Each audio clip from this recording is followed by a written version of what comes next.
세 번째 이 주제로 가도록 저희들이요, 하겠습니다. 그렇습니다. 네. 이제 네. 시간이 좀 늘어나고 있습니다. 네. 네. 자, 잡범 조국 살리기에 올인하는 문재인. 김정은 답방 꿈 깨졌다. 얼마나 시원한지 진짜 전 솔직히 얘기해가지고요. 너무너무요. 그동안 오죽 부산에 김정은이 온다는 둥 이게 국정원장이 할 말이에요. 그러니까 아유. 참. 희망적 사고를 네. 가지고 북한을 보면 안 됩니다. 네, 북한은 맞습니다. 정말 냉정 또 냉정, 객관 또 객관. 네. 적으로 북한을 봐야 되는 거예요. 저는 김정은이 네. 부산에 오겠습니까? 김정은은요, 미국 트럼프가 있다면 옵니다. 네. 막말로 해서. 그런데 부산서 하는 것은 아세안 플러스 코리아 회담이에요. 아세안 정상들 그리고 한국이 모여서 한국과 아세안 관계를 키워보자 이런 회담인데 거기에 김정은이 와가지고 네. 뭐라고 옵니까? 김정은요, 지가 생각하기에 괜히 비싼 놈이에요. 지가 생각하기에는 지금 이제 곧 시진핑 자기가 보기에는 시진핑하고 트럼프 정도, 푸틴 정도까지만 만나는 사람이지 아래 것들은 안 만나는 거예요. 김정은 수준에 지금 김정은 그렇게 돼버렸어요. 누가?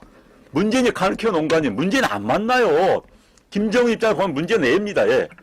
그러네. 말도 안 되는 애를 왜 만납니까? 게다가 김정일 생각 동남아시아 각국 지도자들 안 만나요. 그런데 부산에 올 것 같다? 자, 그런 친구들이 대한민국 국가를 운영하고 외교안보를 책임지고 있다는 게 지금 대한민국 비극입니다, 지금. 그러니까 말도 안 되는 예측 능력 없고 분석력 없는 인간들이 대한민국의 외교안보를 책임지고 있어요?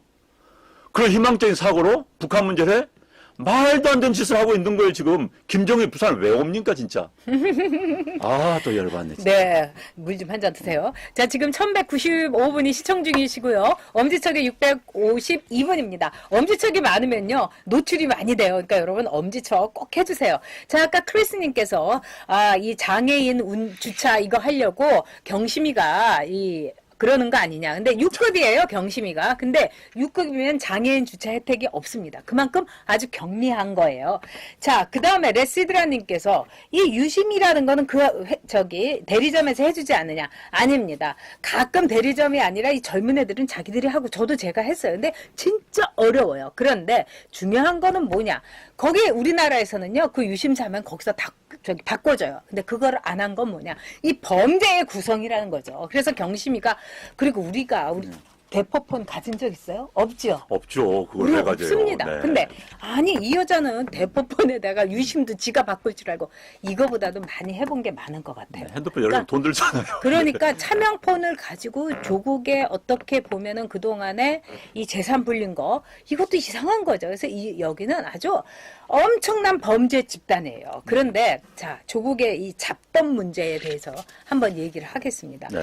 이 조국이라는 건 일단은요, 자기가 횡령을 했어요. 거기다가 사기를 치고. 그래서 이 검찰에서는 이 조국이 잡범인데 이거를 살리겠다고 문재인이 올인하는 거. 진짜 이거 문재인이 이거는 미친 거다. 진짜 치맥이다. 이렇게 얘기를 하더라고요. 그러니까 문재인이 어떻게 보면은요, 조국한테 이렇게 끼어들어간 게 아니라 조국하고 같이 올인할 수밖에 없는 뭐가 있는 거예요. 네. 임마님, 유심 발음 좀 잘해주세요. 유심이 너 들려서 갑자기 혈압 오릅니다. 네, 유심 발음 잘하겠습니다. 네. 와치덕님, 대포폰은 범죄자 필수품. 네. 이 탁손남이님께서 35억이 날아갔다 하는데 35억뿐만 아니라 문재인이가 파산 관제에 냈죠. 여러 가지 있기 때문에 문재인과 그 아이들에 대한 정보를 조국이 갖고 있는 것 등등. 그 노트북에 있을 수도 있죠. 경심의 노트북에. 네. 아니면 조국이 그거를 말하자면 USB에 담고 있을 수 있습니다. 그렇기 때문에 문재인이 조국을 껴안고 있는 게 아닌가 싶어요. 네. 네, 참. 잡범 조국. 정말 잡범입니다. 그런 네. 사람이 대한민국 장관을 있다는 것도 코미디 중에 코미디고요. 그렇죠. 네. 또 그런 인간이 대한민국을 대한민국을 네. 반토막 내버린다는 것은 비극 중에 비극입니다. 우리가 지금 코미디와 비극을 같이 보고 있습니다. 네. 모든 그래서 책임은 문재인입니다. 모든 책임 문재인 대통령이죠. 지금 놔버리면 되는 거 아닙니까? 턱 놓으면 되는데 아이고야 이러면 깜빡 가는구나 놓으면은. 그러니까 이렇게 되는 게 바로 문재인인 거예요. 네. 저렇게 되면은 조국이 가만히 있지 않을 네. 거라는 거죠. 그런데 이제 네. 문재인 대통령이 판단을 해도 아주 잘못하고 있는 거. 저는 네. 기본적으로 자꾸면 집단 사고. 이제 문재인 대통령은 기본적으로 지금 그 반포대로에 서초동에 모인 사람들의 생각을 하고 있을 겁니다. 조국이 뭘 잘못했는데 검찰이 개혁에 반대하기 위해서 조국이 개혁할 것 같으니까 지금 밀어붙이는 거 아니야? 라는 그런 공감대, 자기들끼리의 잘못된 공감대가 청와대 내에 있을 겁니다. 그런 공감대를 바탕으로 보고서 써질 겁니다. 그럼 A라는 사람도 그런 시각에서 보면 또 B로 보일 수 있는 거예요. 그 보고서에 의존해서 문재인은 조국을 보고 있을 겁니다. 게다가 여기서 한번 밀리면은 계속 끝장이다. 라는 아집, 그런 집착, 여기까지 맞물린 데다가 또 조국과의 개인적인 관계 등등이 맞물려서 지금 버티고 있는데 이건 진짜 문재인 대통령 위해서도 나야 되는 건데 자기가 못 놓겠다 자기 같이 가는 거예요. 솔직히 잡고 있으면 잡고 있을수록 같이 가는 겁니다. 점점 나락으로 함께 가고 있는 겁니다. 네. 제가 시간대를 딱 봤어요.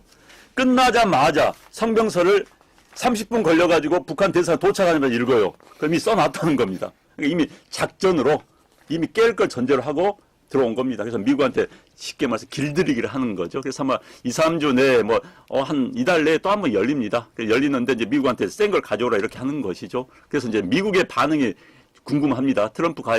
트럼프가 비정상이고 예측 불가능하기 때문에 여기에 문제가 있는 거예요. 솔직히 북한은 그냥 일관되게 갈 겁니다. 그래서 계속 몰아붙일 거고 그러면 미 국무부는 이성적으로 나올 텐데 트럼프가 미 국무부한테 야 이마 북한 봐줘라고 하면은 이제 굉장히 곤란해지는 것이죠. 어찌됐든 곧 다시 한번 열립니다. 북한에 대한 전형적인 수법이에요. 제가 협상을 해봐서 압니다. 북한에 대해서. 근데 이제 볼튼 같은 경우가 물러났다고 해갖고 지금 북한이 아주 기고만장해갖고 나섰는데요.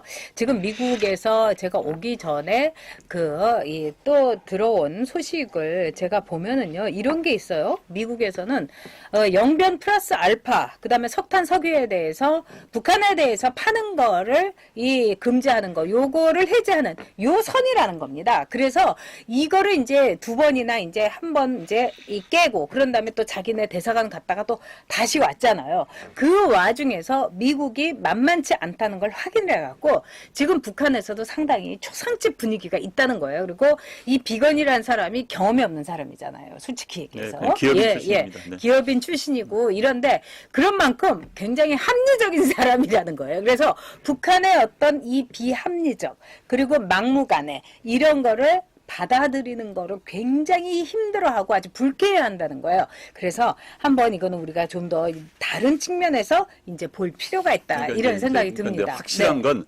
미국이 과거와는 달라졌다는 것. 과거에는 무조건 폐기해라. 그럼 북한의 번영을 도와주겠다였는데 이제는 북한의 주장이 점점 북한은 그대로입니다.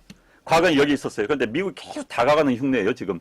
그래서 이제 다가가면서 이 정도까지니까 북한이 더 다가와. 이런 상황입니다. 그래서 이건 좀 지켜볼 필요가 있고 저는 깨지기를 바랍니다. 깨질 가능성이 더 높습니다. 솔직히. 네. 네. 자, 저보고 이용원님께서 누님 문재인이니까 하지 마세요. 누님은 젠틀하셔야 합니다. 저 그렇게 젠틀한 사람 아니에요. 전 진짜 문재인이라고 하는 것도 예의 갖추는 겁니다. 이 나라를 이렇게 엉망으로 만드는 거 아닙니까? 도대체 우리가 왜 이 고생을 해야 됩니까? 쉬는 날마다 왜 광화문에 나가가지고 진짜 화장실 찾아서 막 10분씩 걸어가야 되고요. 타는 목마름으로 우리 아이들 이름을 생각하면서 왜 팔이 정말 아프게 우리가 문재인 타도를 외쳐야 되는 겁니까? 그러면요 문재인이라고 불러주는 것도요. 감사해야 되는 겁니다.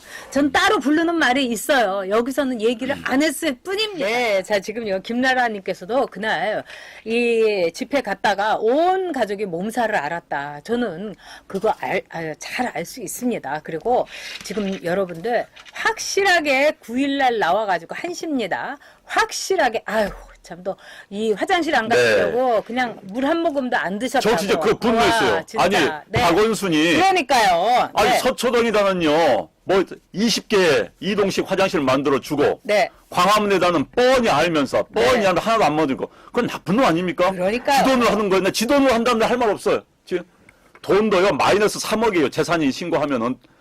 그런데 그 돈 다 우리 세금이에요. 우리 세금인데 진영 사람한테는 그 세금 갖다 쓰고 자기가 반대쪽 세금 안 쓴다. 이거 시정 자격 없는 놈입니다. 진짜 시정자 그런 놈을 끄집어 내려야 돼요. 진짜. 끄집어 내려야 돼요. 그러면서도요 하는 말이 뭡니까? 서초구청장이 당이 달라가지고 굉장히 어렵다. 어디다 대고 이런 말을 하는 겁니까? 거기는요 서초구청 관할이 아니에요. 그 큰 길은요 서울시 관할이에요. 서울시에서 하는 겁니다. 핑계대기는 참나. 네. 근데 아이고야. 핑계도요, 이런 식으로 아주, 이게 정말 박원순스럽게, 아주 조국스럽게 하고 있습니다. 네. 지금 1309분이 시청 함께 해주시고요. 요즘 들어서 참, 저희가 구독, 뭐, 엄지척 이런 얘기를 잘 안 한다고 그러면서 이 얘기 좀 많이 해달라고 그러십니다. 네. 자, 구독 여러분 많이 해주시고요. 저희의 그 구독자의 그 수준이라든가, 또 구독자의 그 최고입니다. 알참은 저는 자부심을 가집니다. 저는요, 우리 네. 구독자분들, 또 우리 시청자분들이 우리 시사 관련 이런 뭐 방송도 유튜브가 있는 가운데서는 최고라고 제가 감히 자부합니다. 왜냐하면 네. 이 댓글 보면요, 저도 기자 출신이잖아요. 우리 누님도 기자 출신 압니다. 최고예요, 최고. 네.